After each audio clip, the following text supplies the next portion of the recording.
राष्ट्रीय अध्यक्ष हो गए, तैयारियां चल रही थी, डॉक्यूमेंट्री तैयार हो रही थी।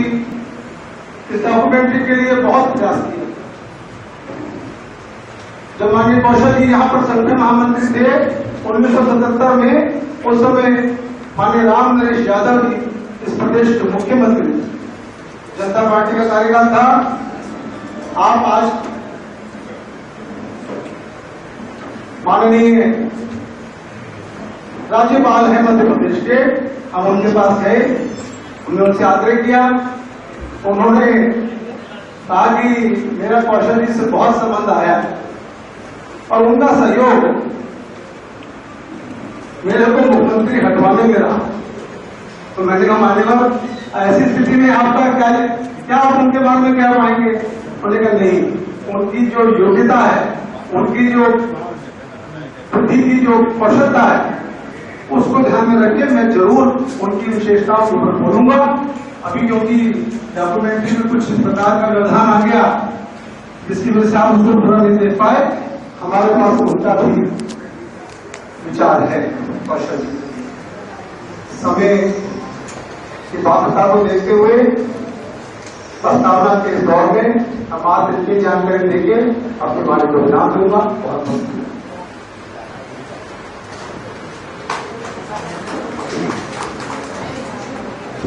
माननीय राजनाथ जी के पास बहुत ही सीमित समय है और उस समय का हम अधिकतम लाभ उनके विचारों को सुनने में दे सकें, इसलिए मैं अब आमंत्रित कर रहा हूँ माननीय राजनाथ जी को।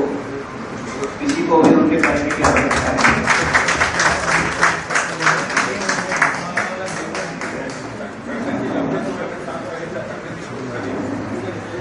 राजनाथ जी का कहना है कि लालजी टंडन भाई बहुत वर्षों तक कौशल जी के साथ रहे हैं, इसलिए उनसे पूर्व वे अपनी जो संस्मरण है, उनके विचार हैं, वो रखें।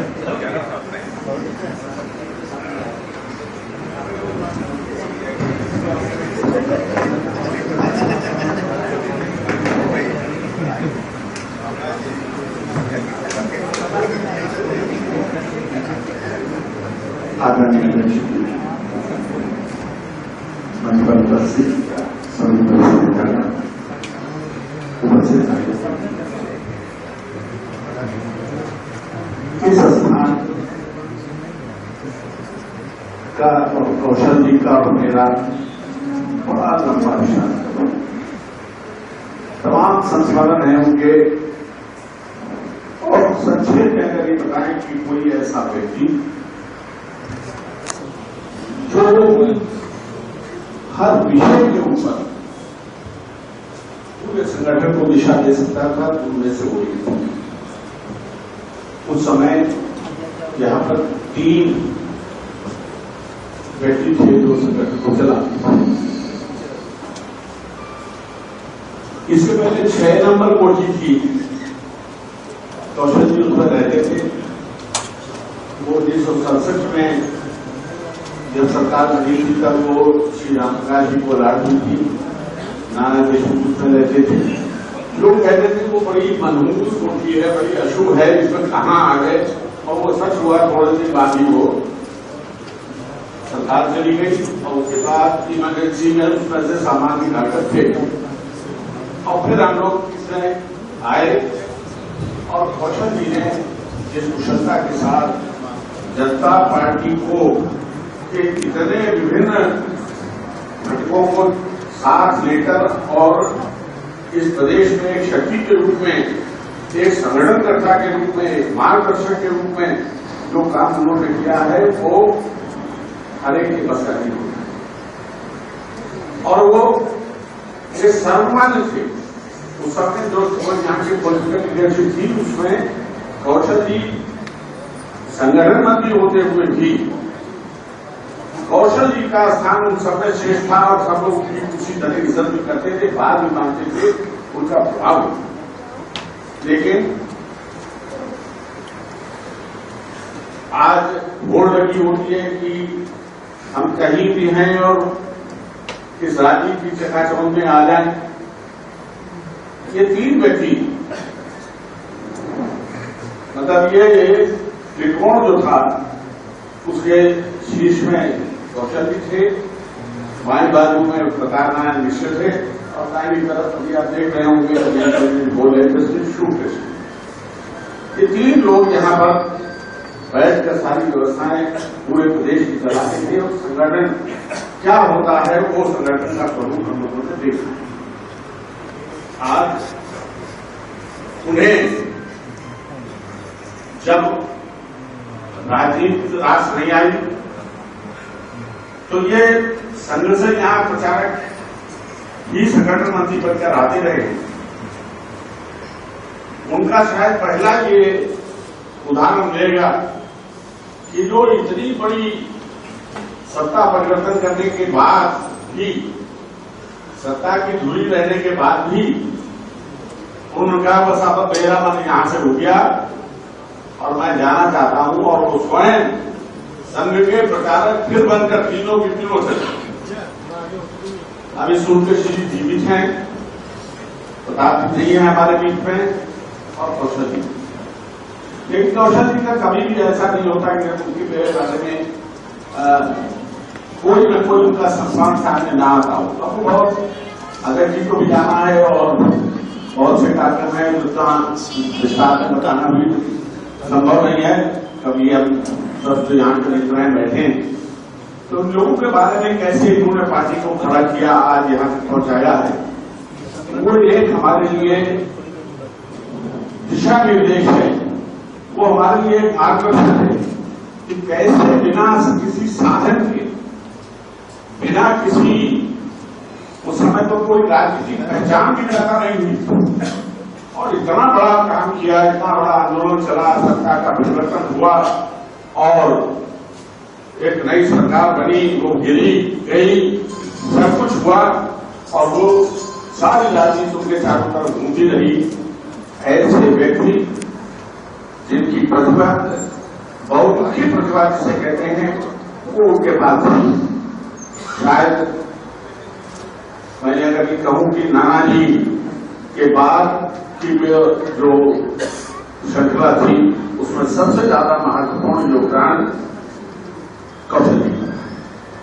मैं उन्हें अपनी आज के याद करके मेरे बहुत से भाव जागृत हो गए हैं। मैं उनके चरणों में प्रणाम करके इसकी बात समाप्त करता हूं। लेकिन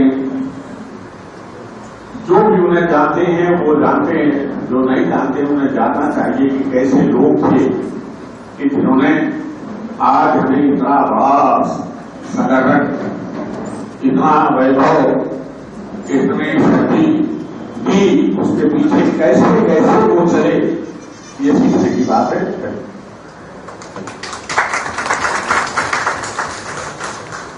कुल 75 वर्ष का जीवन 18 वर्ष की आयु में प्रचारक निकल गए।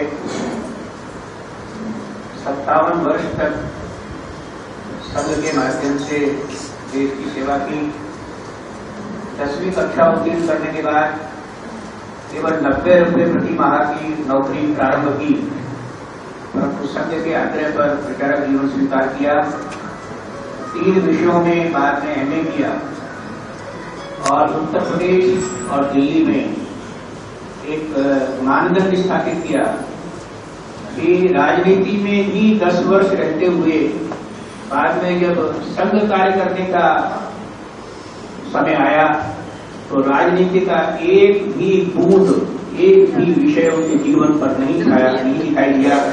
ये बहुत ही कठिन बात है, पर ऐसे मौन तपस्वी को हम आज श्रद्धांजलि दे रहे हैं। हमारे बीच में मान्यवर ओम प्रकाश जी ऐसे क्षेत्रीय प्रचारक, अनेक प्रबुद्ध कार्यकर्ता, वयोवृद्ध कार्यकर्ता हैं और हम मान्यवर राजनाथ जी से कहेंगे कि वे हमारे बीच में मान्यवर कौशल जी के स्मरण रखें और उनको श्रद्धांजलि दें। मान्यवर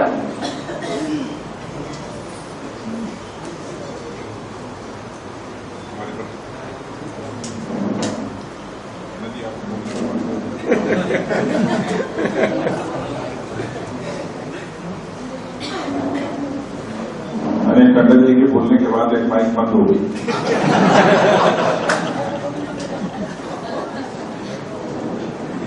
और श्री टंडन जी ने बैठकर विचार व्यक्त किया है, इसलिए मैं खड़े होकर बोलने की दृढ़ता नहीं कर सकता हूं।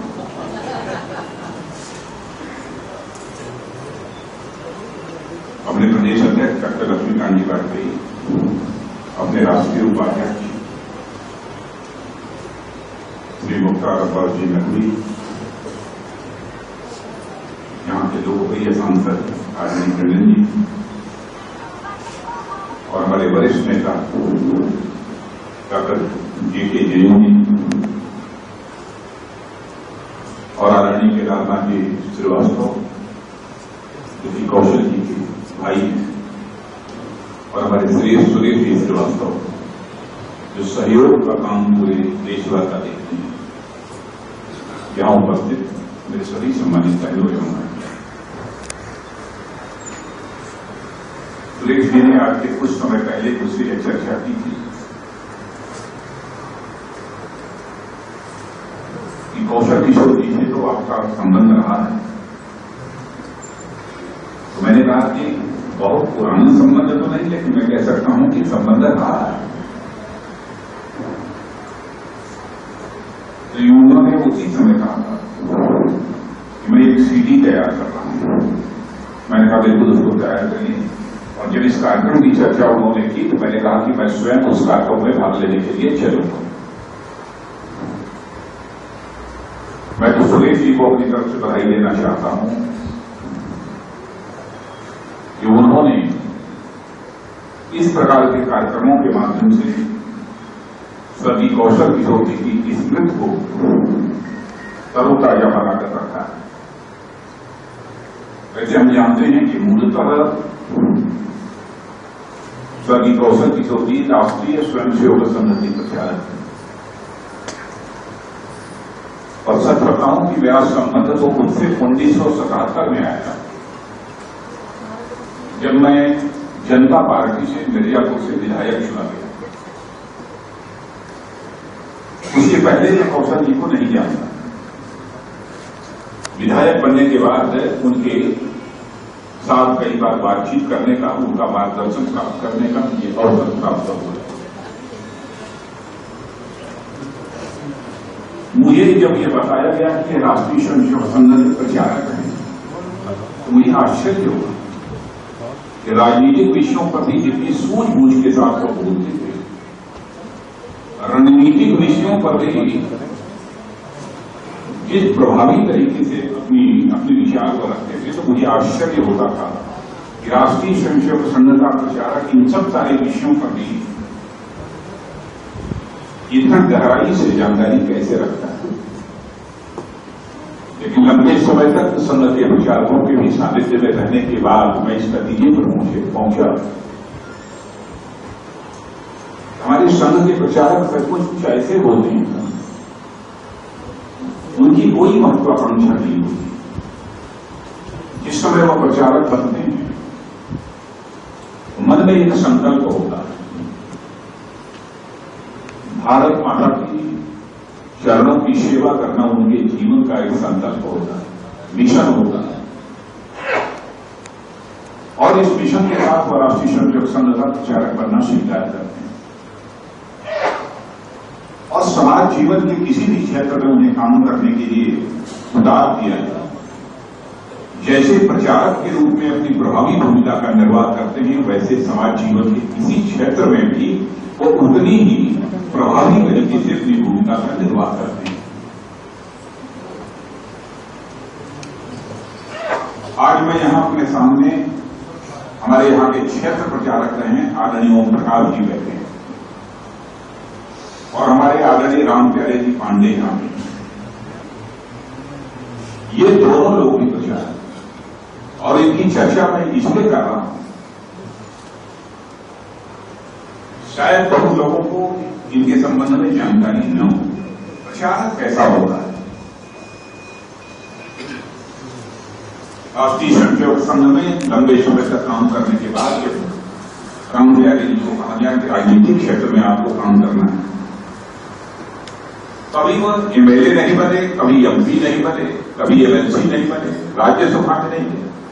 आज यह आयु हो गई है फिर भी उसी भाव से, उसी सक्रियता के साथ राजनीतिक क्षेत्र में भी अपनी जिम्मेदारी का निर्वाह कर रहे हैं।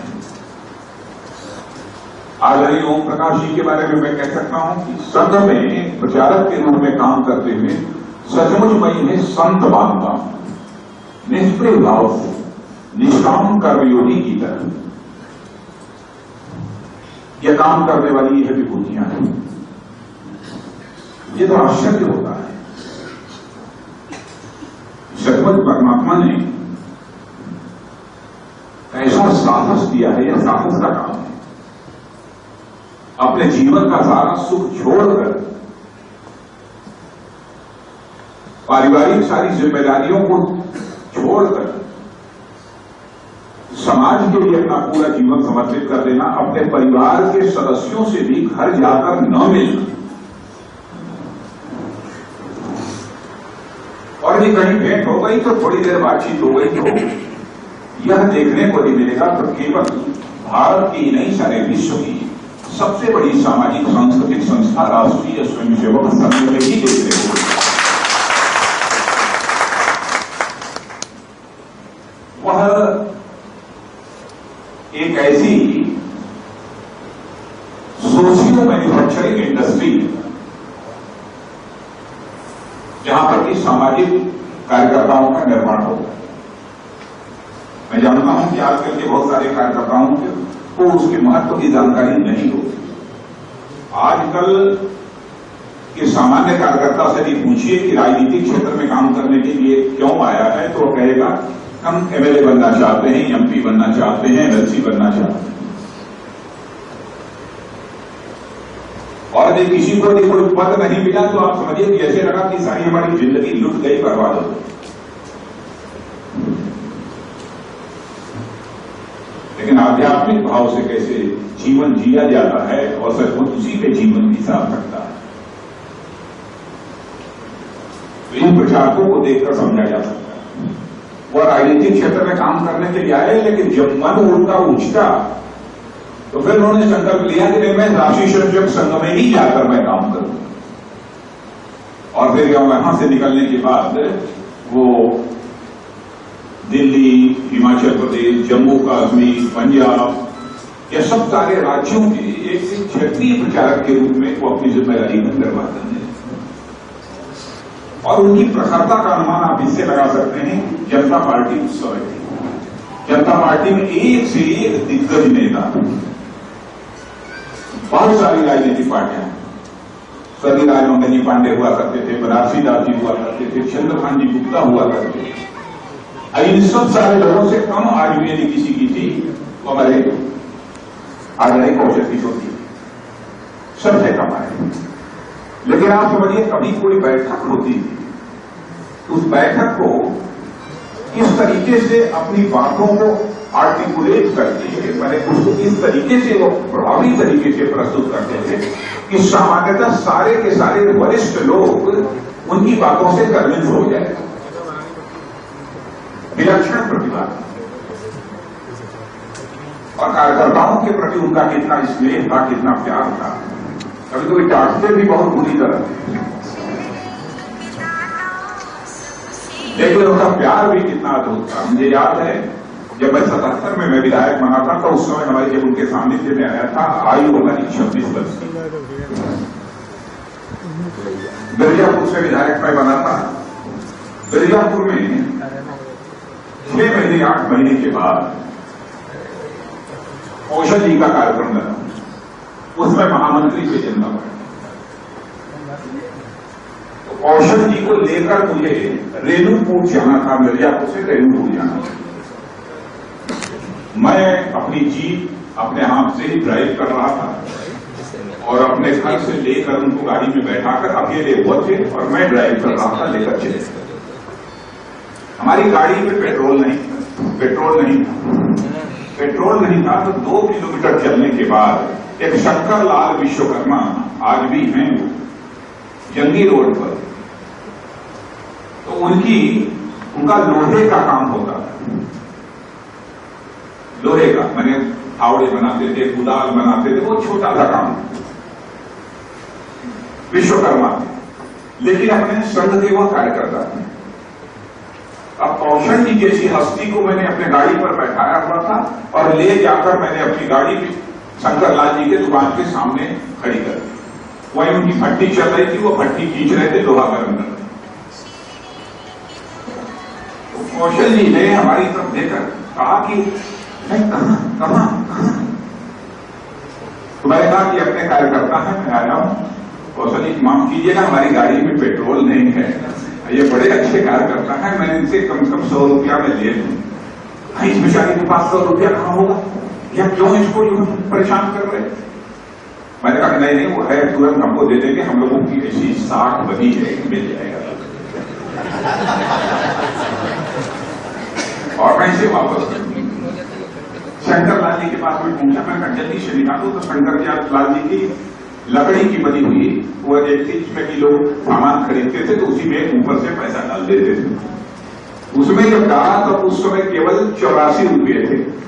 अरे मैंने कहा बिना 16 के जाना है रेणुकूट लेकर, लौट के आना है, संभव नहीं होगा। तो उनके पिताजी जो थे वहां सेप्टन मिल में काम करते थे, कर्मचारी थे, सामान वगैरह बोरे वोरे ढोने का काम करते थे। तो उनसे जाकर 16 रुपया जल्दी से लाकर उन्होंने दिया।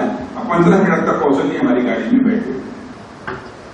जब हम गाड़ी वहां से लेकर चले तो रावटसगंज के पहले ही पहुंचते पहुंचते गाड़ी हमारी एक चक्का पंचर हो गई।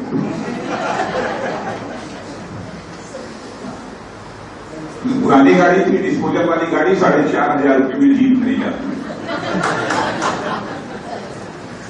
जब वो पंक्चर हो गया, ये हो कि बने कैसे, कोई ड्राइवर था नहीं, मैकेनिक था नहीं, मैं बड़े संकट में, हमको चक्का बदलने आता भी नहीं था। तो कौशल जी पुलिया थी, कहने घबराने की कोई जरूरत नहीं, घबराओ मत, अरे कोई तो भगवान भेजिएगा ही किसी को।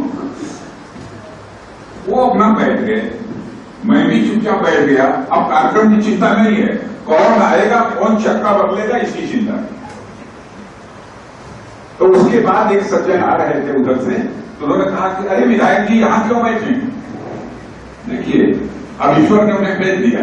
वो सज्जन आए और मारुति कार एक छोटी सी हुआ करती थी जो 100 सीसी की छोटी वाली, तो उन्होंने कहा कि चिंता मत करिए, थोड़ी दूर पर 3 किलोमीटर पर गए और फिर वहां से एक मिस्त्री को पकड़ कर लाए, उसने चक्का खोला, चक्का बदला गया। फिर उसके बाद हम लोग उस दुकान पर गए जहां पर पंक्चर बनता था, पंक्चर बनवाए, तब लेकर उनको।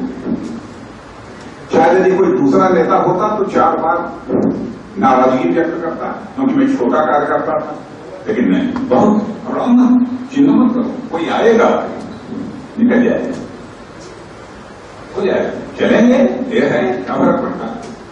फिर रात को लेकर उनको वापस करो। अद्भुत व्यक्तित्व, किसी भी विषय पर बोलने के लिए उन्हें कहिए, आर्थिक विषय हो, राजनीतिक विषय हो, सांस्कृतिक विषय हो, सचमुच सुनने के बाद सहज रूप से कोई इसे स्वीकार करता था कि कौशल जी भारत की राजनीति में अद्भुत प्रखर मेधा के धनी व्यक्ति, एक ऐसे व्यक्ति। अब आज यदि मैं बता रहा हूं तो आप लोग कल्पना नहीं कर सकते, तो सामान्य व्यक्ति नहीं। यदि राजनीतिक क्षेत्र में वह रहे होते तो मैं दावे के साथ कह सकता हूं कि आज हमारे स्वर्गीय कौशल किशोर जी शिखर पर होते, शिखर पर होते। और जिस समय वो प्रचारक थे तो शायद ये किस समय में 2003 मैं 86 में भारतीय जनता युवा मोर्चा का ऑल इंडिया जनरल सेक्रेटरी बना था और 88 में भारतीय जनता युवा मोर्चे का ऑल इंडिया प्रेसिडेंट था। उस समय भी मैं संघ कार्यालय केशव कुंज से मिलने के लिए गया था। कैसे काम करना चाहिए उस समय भी वो बराबर बताते रहते थे। यूथ विंग में क्या करना चाहिए, मोटिवेट करने के लिए नौजवानों को क्या करना चाहिए, तरह तरह के सुझाव देते रहते। लेकिन जो विधि का विधान है वही होगा, उसे कोई टाल नहीं सकता। राव साहब एक उनका निधन, काफी दिनों तक वह स्वस्थ रहे, हमारे बीच नहीं है। मैं मानता हूं कि वो संगठन की बड़ी क्षति थी, एक समर्पित व्यक्तित्व हम लोगों के बीच नहीं रहा।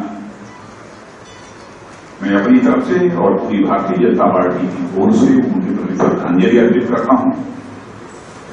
और सचमुच परिवार के सदस्य परिवार में कोई चला जाए, हमारे यहाँ पर आदरणीय केदारनाथ जी श्रीवास्तव बैठे हैं, उनके भाई हैं। परिवार की भी आर्थिक स्थिति में एक बार घर गया, बहुत अच्छी नहीं। शायद इतना बड़ी यदि कोई हस्ती होता तो सबको चिंता रहती है कि हमारा घर भी किसी तरीके से कुछ ठीक था। अभी चिंता नहीं। और मां धन है जो ऐसी विभूतियों को पैदा करती है। उस मां के प्रति भी मैं शीश झुकाकर श्रद्धा और सम्मान की अभिव्यक्ति करता हूं।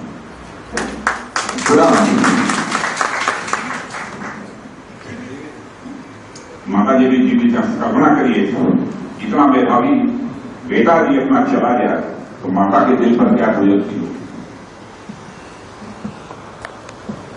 लेकिन जैसा मैंने कहा कि जो विधि का विधान है वह होकर रहेगा, दुनिया की कोई ताकत नहीं कर सकती। मैं अपनी तरफ से पूरी पार्टी की तरफ से उनके प्रति हार्दिक श्रद्धांजलि अर्पित करता हूं। और मैं चाहूंगा कि उनके ऊपर कोई न कोई पुस्तक प्रकाशित की जानी चाहिए ताकि उनका जीवन इतिहास लोग पढ़ सकें और उससे प्रेरणा हासिल कर सकें। बहुत बहुत पुस्तक की बात अभी कही है तो बालेश्वर की त्यागी जो पूर्व मंत्री उत्तर प्रदेश सरकार के रहे हैं, उनका ये पत्र मिला है और उन्होंने कहा है कि मैं शीघ्र ही एक पुस्तक लिख रहा हूं, मैं भुला न सका, और वह माननीय कौशल जी के बारे में होगी। अभी माननीय ओम प्रकाश जी जो अपने क्षेत्रीय प्रचारक हैं, रामप्यारे पांडे जी यहाँ पर श्रीमान शिव कुमार जी अस्थाना बैठे हैं। उत्तर प्रदेश का होने के कारण से मैंने सबके साथ बहुत कुछ सीखा है। प्रचारक सम्मान स्वयं नहीं जाता है, परंतु ऐसे यहाँ पर अनेक कार्यकर्ता उपस्थित हैं। मैं चाहता हूँ कि माननीय कौशल किशोर जी का जो स्मृति में एक मंच बना है, उसकी ओर से ओम प्रकाश जी को एक माला भेंट करके सब कार्यकर्ताओं का स्वागत किया जाए। ओम प्रकाश जी।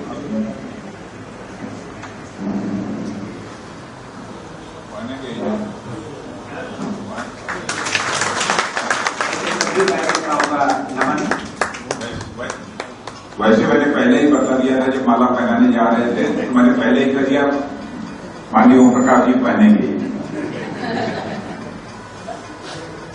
माननीय कौशल किशोर जी अनेक वर्षों तक उत्तर प्रदेश में जिला प्रचारक रहे, विभाग प्रचारक रहे, दिल्ली में प्रांत प्रचारक रहे और पहली बार जब संपर्क विभाग बना तो अखिल भारतीय संपर्क विभाग प्रमुख माननीय कौशल जी रहे, अखिल भारतीय बौद्धिक प्रमुख में सह बौद्धिक प्रमुख रहे। और एक बात जो आप सबको क्योंकि राजनीतिक क्षेत्र में हम काम करते हैं, बहुत से कार्यकर्ता, ये बहुत कठिन था कि उस समय में मुलायम सिंह जी को, चौधरी चरण सिंह जी को, राजनाथ जी को और चंद्रशेखर जी जैसे कार्यकर्ताओं के साथ बराबर संपर्क बना रहे और हमारा कार्यकर्ता ठीक दिशा में कार्यकर्ता रहे। यह जो कौशल जी ने अद्भुत प्रतिभा दिखाई और इनके साथ एक संपर्क बनाए रखा, सौहार्द बनाए रखा। आज भी उनको मुलायम सिंह जी को प्रमोट करने की बात हुई थी, परंतु एक पवित्र कार्य किसी कारण से जो रुका है उसमें जो व्यवधान आया है तो उचित नहीं समझा कि आज वोट किया जाए। तो ये कौशल किशोर जी का एक बहुत बड़ा अभूतपूर्व व्यक्तित्व हमारे सामने है। हम सब उनको श्रद्धा नमन अर्पित करते हैं। और अब मैं लक्ष्मीकांत जी वाजपेयी को अनुरोध कर रहा हूँ कि वे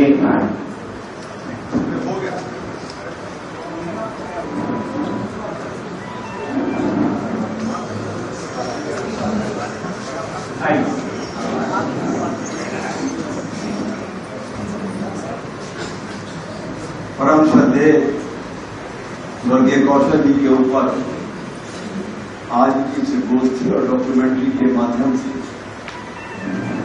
उनकी व्यवहार कुशलता का ज्ञान आज कार्यकर्ताओं को मिला। इस अवसर पर इस कार्यक्रम के आयोजनकर्ताओं को